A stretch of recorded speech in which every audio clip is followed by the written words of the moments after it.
आज के क्लास में हम बात करेंगे जो हम छोटे क्लासेस में पढ़े हुए हैं। इंट्रोडक्शन क्लास होगा, थोड़ा छोटे क्लासेस में जो पढ़े हुए हैं उसको रिवाइज करेंगे।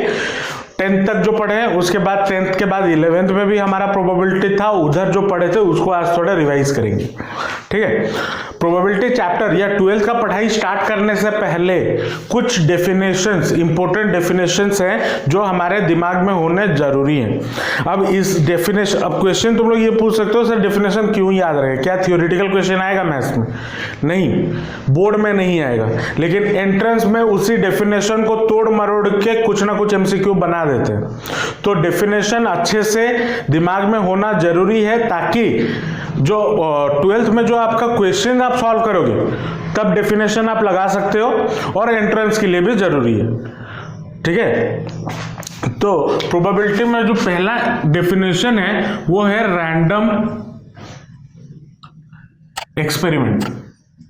क्या होता है random experiment?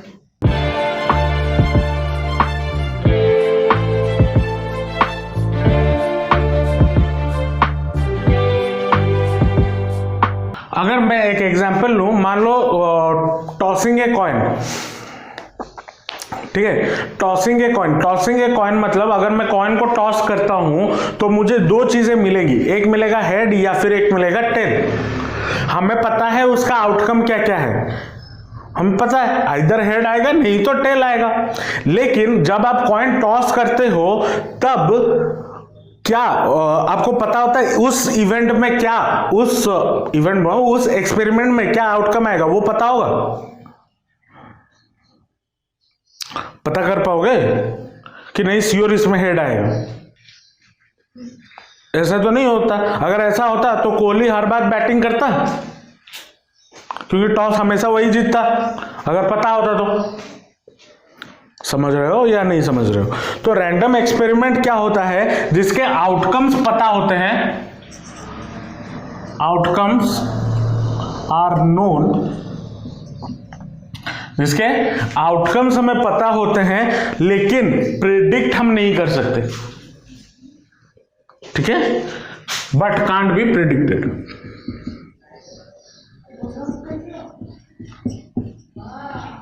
Can't be predicted, ये हो गया आपका रैंडम एक्सपेरिमेंट। समझ में आया या नहीं है? उसके बाद जो नेक्स्ट चीज है वो है इवेंट। क्या होता है इवेंट? इवेंट का मतलब जब आपने कोई भी मान लो कॉइन को टॉस किया, ठीक है, तो वो कॉइन नीचे गिरेगा, आइदर हेड आएगा या फिर टेल आएगा। जो उसका आउटकम आया, जो आउटकम आया उसको हम बोलेंगे इवेंट। ठीक है, outcome of an experiment, outcome of an experiment, इसको हम बोलते हैं इवेंट। अब इवेंट भी बहुत तरीके के होते हैं या बहुत टाइप्स के होते हैं। इवेंट्स भी बहुत तरीके के होते हैं। पहला आता है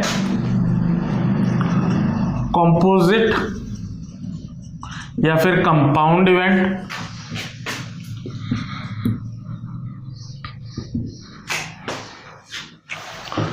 दूसरा एलिमेंट्री और सिंपल इवेंट।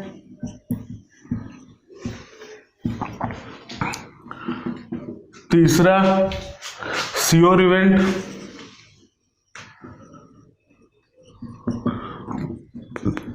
चौथा इम्पॉसिबल इवेंट।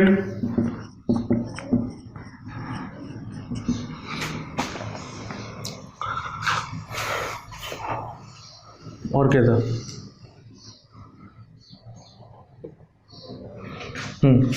उसके बाद म्यूचुअली एक्सक्लूसिव इवेंट।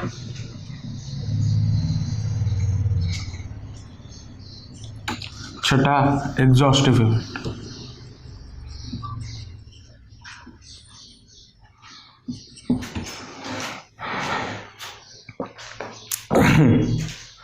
ठीक है, तो ये कुछ हमारे इवेंट के टाइप्स हैं।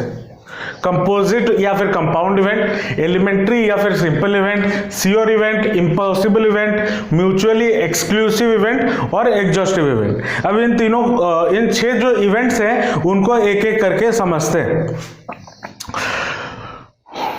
कंपोजिट या फिर कंपाउंड इवेंट किसे कहेंगे? जैसे फॉर एग्जाम्पल आपने एक डाई को रोल किया और एक कॉइन को टॉस किया, ठीक है? आपने एक डाई को रोल किया और एक कॉइन को टॉस किया साइमल्टेनियसली, मतलब एक साथ। जब करते हो तो हेड में या कॉइन में, कॉइन के लिए मान लो आपको हेड मिला और डाई के लिए मान लो 3 मिला, H3 मतलब ये कॉइन के लिए, ये डाई के लिए। इस इवेंट को मैं अलग अलग भी कर सकता हूं, अलग अलग भी कर सकता हूं, लेकिन मैंने मान लो कोई एक गेम ऐसा बनाया जिसमें मुझे ये दोनों का आउटकम जरूरी है। दोनों का आउटकम जरूरी है मतलब मुझे हेड भी चाहिए, मुझे डाई का कोई नंबर भी एक चाहिए। तो जब 2 इवेंट मिल जाते हैं और उसका जो आउटकम आता है उसको हम बोलेंगे कंपोजिट या फिर कंपाउंड इवेंट। केमिस्ट्री के साथ थोड़ा लिंक करते हैं। कंपाउंड मतलब जब 2 चीजें मिल के बनती है, 3 चीजें मिल के बनती है। कंपाउंड का मतलब क्या होता है? वही होता है ना, 2-3 चीजें मिलके जब कोई एक चीज बनता है तो उसको कंपाउंड बोलते हैं। अब मिलके भी केमिस्ट्री में मिलके भी, जैसे for example CO2 carbon dioxide, उसका अलग प्रॉपर्टी होता है। अब उसका जो अलग अलग एलिमेंट्स है कार्बन और ऑक्सीजन, इनका अलग अलग प्रॉपर्टीज होता है, मिलके ये दूसरा कुछ और प्रॉपर्टीज बना देते हैं। वैसे यहां पे कंपोजिट या फिर कंपाउंड इवेंट जब अलग अलग होंगे उनका भी वैल्यू है और जब मिला दिए उसका कुछ अलग वैल्यू है। तो उस टाइप ऑफ इवेंट को हम क्या बोलेंगे? कंपोजिट या फिर कंपाउंड इवेंट, ठीक है? उसके बाद नेक्स्ट आता है एलिमेंट्री या फिर सिंपल इवेंट। सिंपल इवेंट का मतलब मान लो आपने कोई डाई रोल किया तो आपको क्या आउटकम मिल सकता है? 1 से लेके 6 मिल सकता है ना, तो उसको हम बोलेंगे एलिमेंट्री इवेंट या फिर सिंपल इवेंट। मतलब जहां पे सिर्फ एक ही इवेंट हो रहा, मतलब एक ही इवेंट हो रहा हो, मतलब एक ही एक्सपेरिमेंट हो रहा हो और उसमें एक ही आउटकम आ रहा हो। जैसे डाई को रोल करना या फिर सिर्फ अकेले कॉइन को टॉस करना, ठीक है? तो उसको हम बोलेंगे क्या? एलिमेंट्री या फिर सिंपल इवेंट। उसके बाद आता है श्योर इवेंट। श्योर इवेंट का मतलब क्या है कि हमें पता है कि वो आउटकम आएगा ही आएगा। जैसे फॉर एग्जांपल अगर मैं एक कॉइन टॉस करता हूं, ठीक है, मैं कॉइन टॉस करता हूं तो ये श्योर है कि मुझे इधर एक हेड मिलेगा या फिर एक टेल मिलेगा। मतलब कुछ आउटकम आना। या फिर अगर मैं डाई का एग्जांपल लूं, मैं अगर कोई डाई रोल करता हूं तो मुझे पता है कि एक नेचुरल नंबर मुझे मिलेगा ही मिलेगा, 1 से लेकर 6 के बीच में मिलेगा ही मिलेगा ना। तो उसको हम बोलते हैं श्योर इवेंट। मतलब श्योरली उस इवेंट में से या उस एक्सपेरिमेंट में से मुझे एक आउटकम मिलेगा ही मिलेगा। उसके बाद आता है इम्पॉसिबल इवेंट। जैसे फॉर एग्जांपल मैं बोलूं कि डाई को रोल करने पे मुझे नेगेटिव इंटीजर मिलेगा, क्या वो पॉसिबल है? क्योंकि एक डाई में 1 से लेकर 6 होता है। -1 देखे हो कोई डाई में? स्टैंडर्ड डाई की बात कर रहा हूं। अब अगर तुम बोलोगे कि नहीं सर मैं लेके 1 के सामने माइनस डाल दूंगा, तो वो अलग केस है, ठीक है? मैं कोई टैंपरिंग नहीं कर रहा हूं उस डाई के साथ। जो ओरिजिनल यूनिवर्सली जो डाई मिलता है मैं उसके साथ बात कर रहा हूं, तो उसमें नेगेटिव नंबर नहीं मिलेगा। तो अगर मैं एक क्वेश्चन पूछ लूं, क्या क्वेश्चन गलत है? क्वेश्चन भी गलत नहीं है। क्वेश्चन क्या पूछ रहा है कि what is the probability of getting minus या negative integer when a dice is rolled? Question तो गलत नहीं है, तो आउटकम कितना होगा? 0, कुछ आएगा नहीं। तो उसको हम बोलते हैं इम्पॉसिबल इवेंट। मतलब उसमें वो आउटकम आएगा ही नहीं। समझ रहे हो या नहीं समझ रहे हो? उसके बाद आता है mutually exclusive event. Mutually exclusive event का मतलब क्या है? इसका मतलब है कि उन दोनों का, मान लो 2 इवेंट है, ठीक है, दो एक्सपेरिमेंट है उसको हम कर रहे हैं और उसका जो क्या बोले, मान लो एक एग्जांपल लेते हैं, एक डाई को रोल किया, ठीक है, एक डाई को रोल किया और पूछा find the probability of getting even and odd number. क्या वो म्यूचुअली एक्सक्लूसिव इवेंट नहीं हुआ? क्योंकि अगर एक डाई को मैं रोल करता हूं, आइदर मुझे एक इवन नंबर मिलेगा, नहीं तो एक ऑड नंबर मिलेगा। जब मुझे इवन नंबर मिल रहा होगा तब मुझे ऑड नंबर सेम टाइम पे नहीं मिलेगा सेम टाइम पे। अगर मान लो ऊपर 3 आ रहा है तो 4 तो उसके बगल में आके बैठ नहीं जाएगा ना, सिर्फ 3 होगा, क्यों 4 तो छुप गया।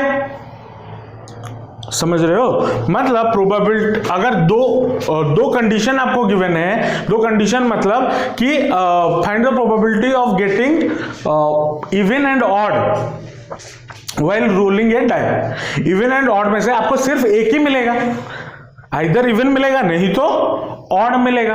उसको हम बोलते हैं म्यूचुअली एक्सक्लूसिव इवेंट। मतलब प्रोबेबिलिटी ऑफ, अगर 2 इवेंट है A इंटरसेक्शन B, आपको हमेशा 0 मिलेगा। ठीक है, इंटरसेक्शन यूनियन आपको पता है ना, 11th क्लास में पढ़े हो, सेट थ्योरी। इंटरसेक्शन का मतलब क्या होता है?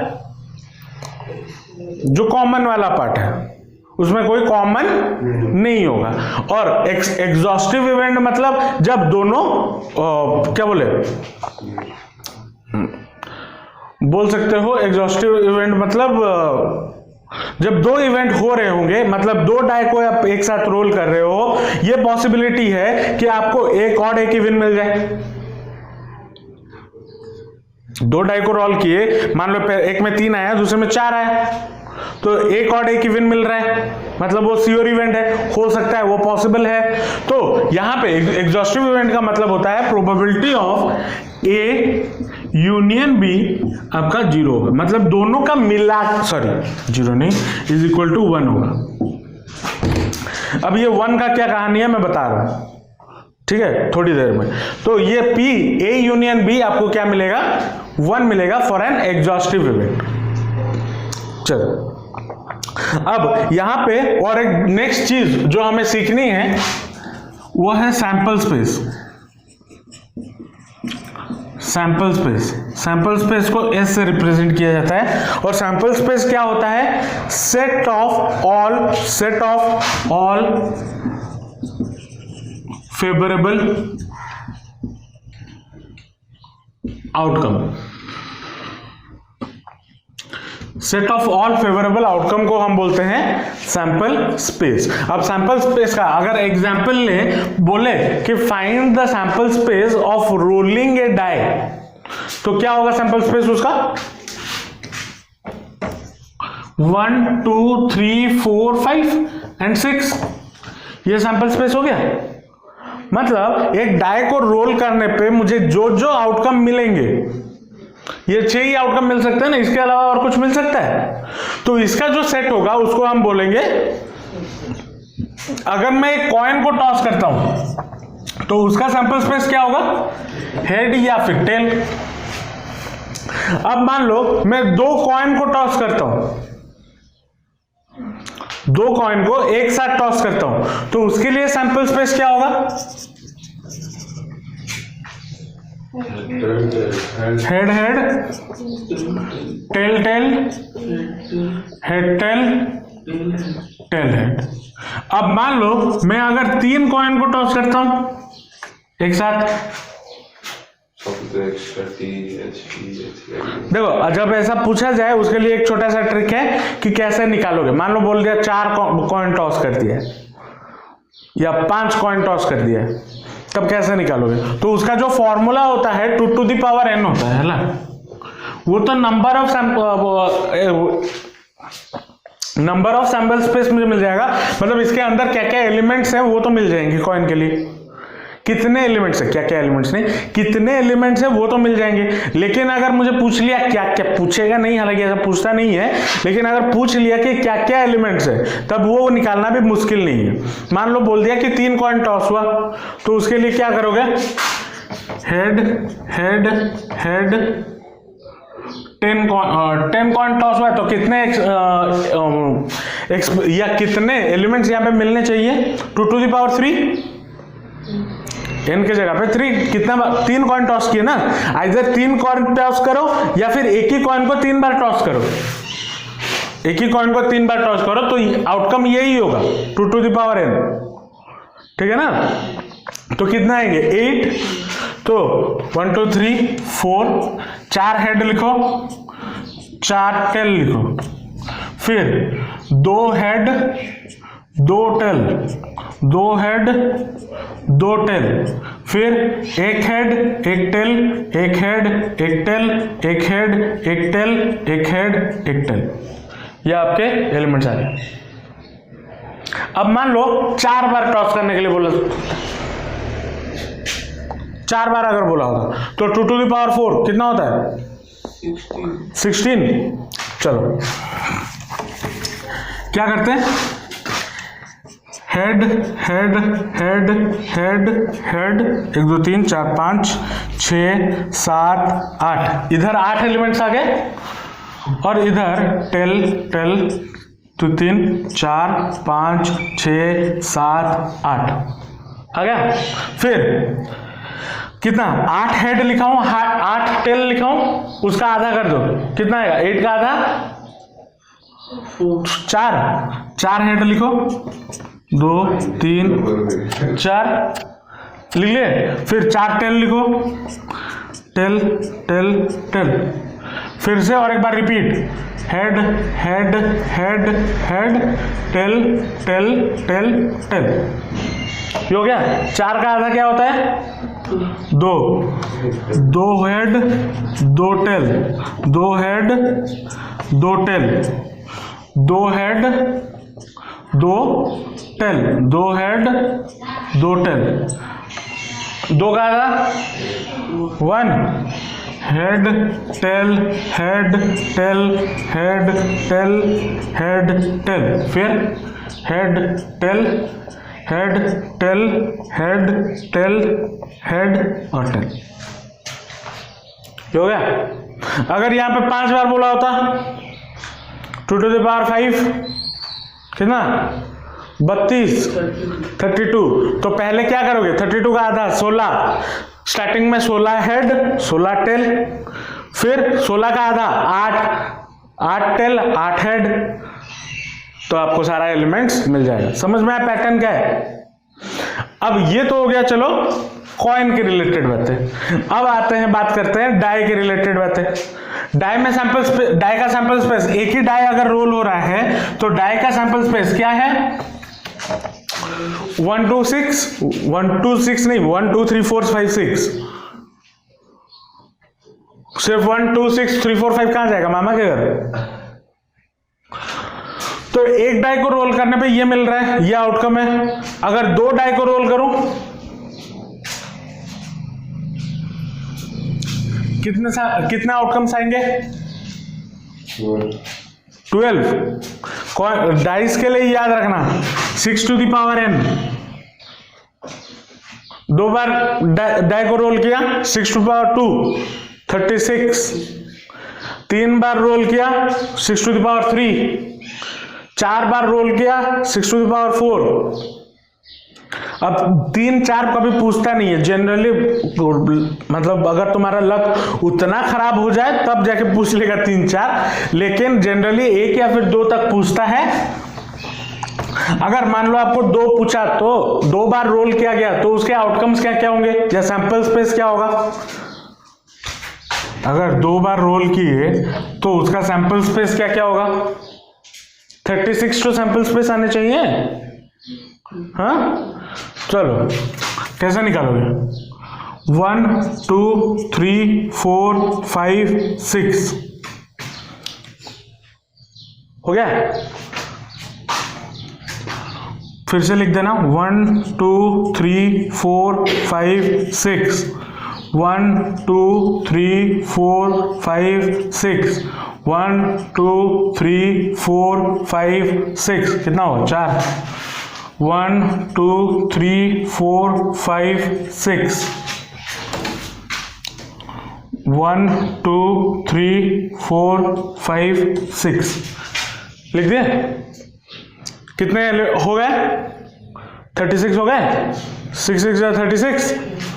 इधर 1 1 1 1 1 1 1 ये एक हो गया।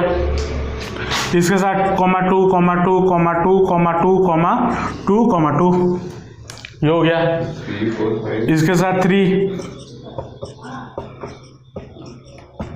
इसके साथ 4, इसके साथ 5,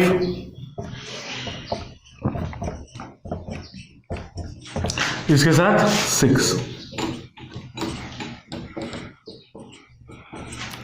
आपके सारे आउटकम्स आ गए। Sample space when 2 dice are rolled simultaneously.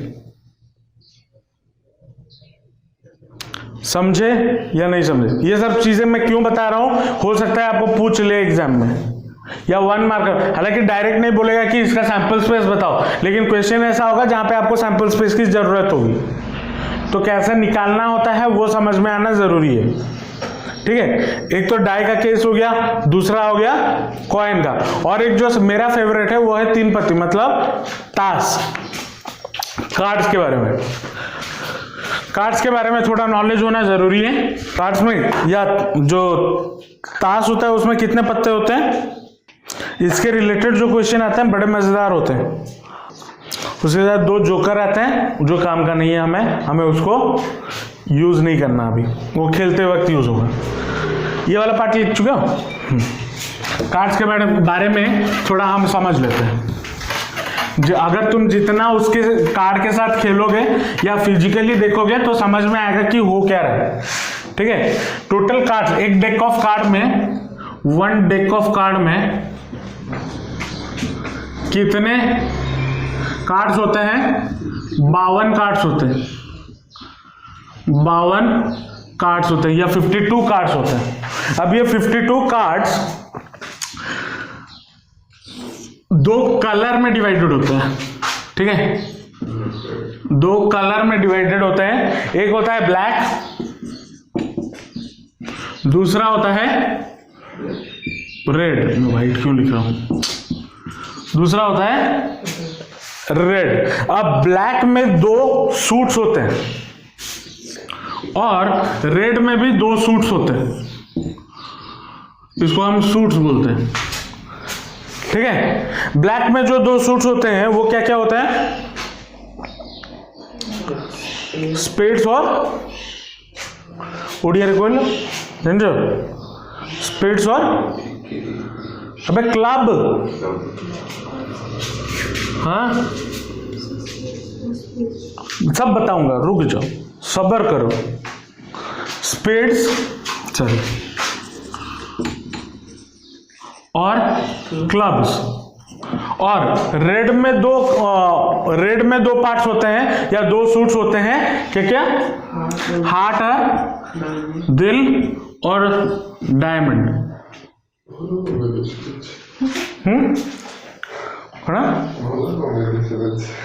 हाँ, दिल और डायमंड लड़कियों का चाहिए होता है, और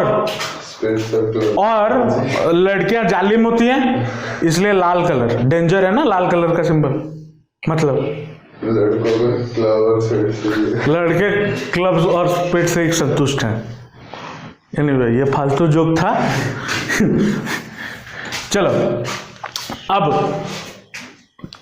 अब यहां पे आते हैं। ये तो हो गया डिवीजन ऑफ कार्ड्स, इतने हो गए। अब टोटल कार्ड मेरे पास कितने हैं? 52। तो ब्लैक के कितने कार्ड्स होंगे?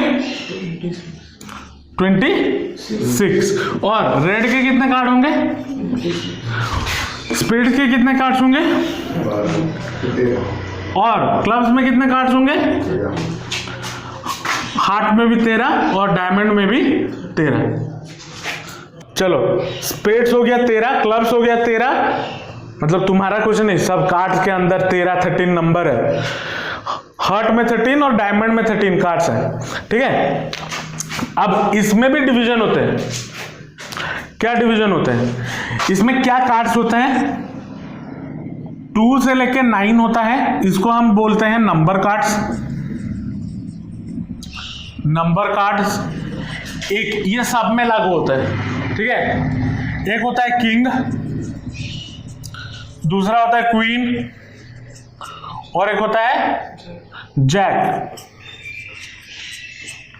ठीक है। और एक कार्ड जो होता है एस, ए पक्का जुआरी टाइडा ना, घर ताश बाड़ो ना ना सब ऐसे एस, ठीक है। अब ये तो हमने थ्योरेटिकली देख लिया कि क्या होता है। अब थोड़ा प्रैक्टिकली देखते हैं आंखों से। ये आपका एक डेक ऑफ कार्ड है, ठीक है, और मैंने इसको 4 अलग अलग सूट्स में डिवाइड करके रखा है। ये है आपका रेड कलर का कार्ड, ठीक है। इसको हम बोलते हैं हार्ट, दिल, और ये है आपका डायमंड। और इधर आता है आपका स्पेड या ब्लैक कलर में कार्ड्स, और इसमें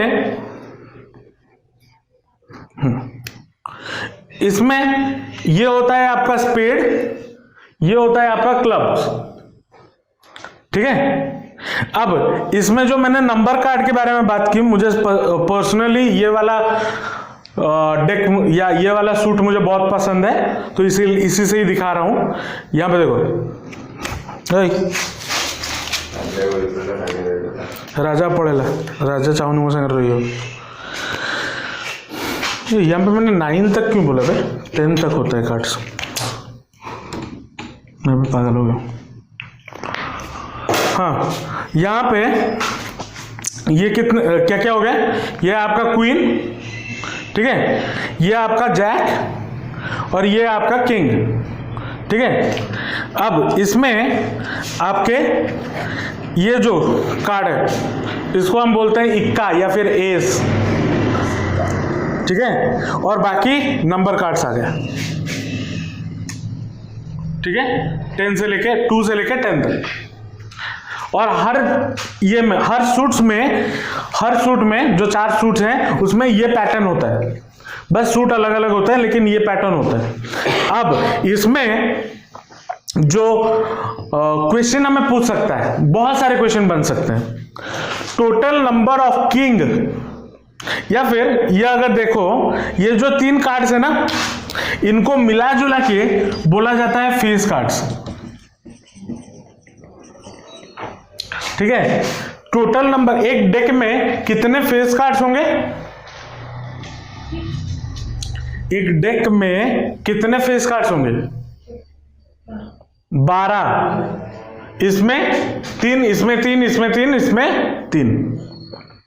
कितने नंबर कार्ड्स होंगे, 36, और कितने एसेस होंगे, 4 एस होंगे। अब इसी को मिला जुला के इधर उधर डाल के आपको क्वेश्चन इसमें से पूछ सकता है, ठीक है। जब भी कार्ड्स के क्वेश्चन आएंगे हम प्रैक्टिकली इधर करेंगे, और होगा तो कॉइन का भी प्रैक्टिकली करेंगे, डाई का भी प्रैक्टिकली करेंगे, क्योंकि जब प्रैक्टिकली करते हैं प्रोबेबिलिटी का चीजें तो वो और अच्छे से समझ में आता है। देखता हूं अगर कहीं से डाई भी जुगाड़ हो गया तो जब उसके क्वेश्चंस कर रहे होंगे तो उसको भी हम प्रैक्टिकली करके देखेंगे, ताकि जब प्रोबेबिलिटी करें मजा आए। क्योंकि प्रोबेबिलिटी में बच्चों को जनरली दिक्कत होती है, लेकिन है बड़ा आसान ये वाला। तो प्रैक्टिकली अगर हम आंखों के सामने देखेंगे वो चीज हो रहा है तो हमें समझ में आ जाएगा कि क्या होगा। और 2-3 बार जब क्लास में प्रैक्टिकली कर लेंगे तो एग्जाम हॉल में आपके दिमाग में ये आ जाएगा कि एक अगर मेरे सामने ये हो रहा है तो हम क्या क्या चीजें उसमें हो रही है, इवेंट्स आपके दिमाग में पिक्चराइज होना शुरू हो जाएंगे। तब आप आराम से प्रोबेबिलिटी के क्वेश्चन लगा सकते हो, ठीक है। तो ये थे हमें कुछ जानने वाली बातें कार्ड्स और कॉइन और डाइस के बारे में। अब आते हैं जो छोटे क्लासेस में हमने प्रोबेबिलिटी पढ़ा है। तो प्रोबेबिलिटी का फॉर्मूला या probability of any event is equal to क्या होता था, फेवरेबल केस या favourable outcome divided by total number of number of outcome.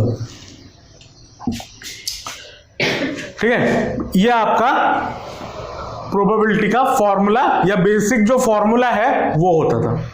ठीक है, अब क्या मान लो आपको पूछा है what is the probability of getting A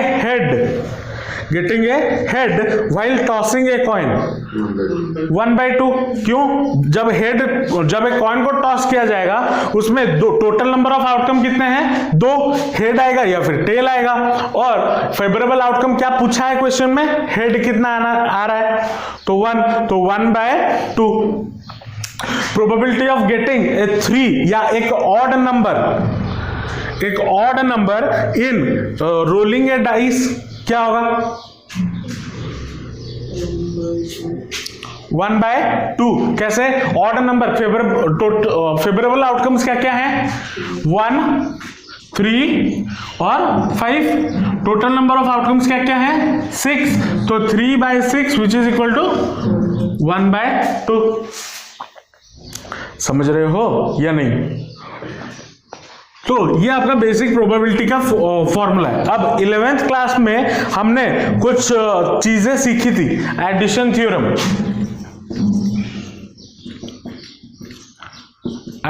theorem, थोड़ा इधर चलते हैं 11th क्लास में। ठीक है, probability of A union B,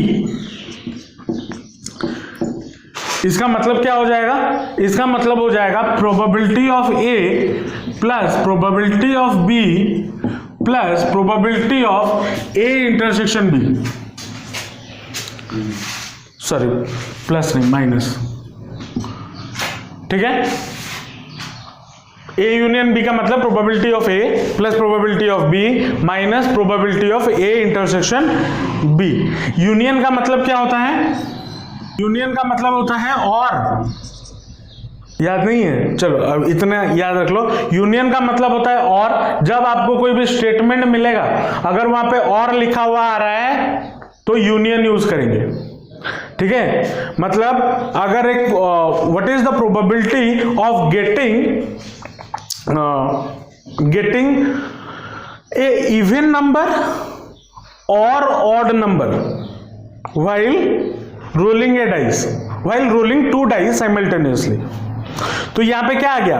और आ गया, मतलब इसमें या फिर इसमें। 2 डाइस को जब रोल कर रहे हैं तो या इसमें या फिर उसमें, तो उस वाले कंडीशन में और यूज होगा।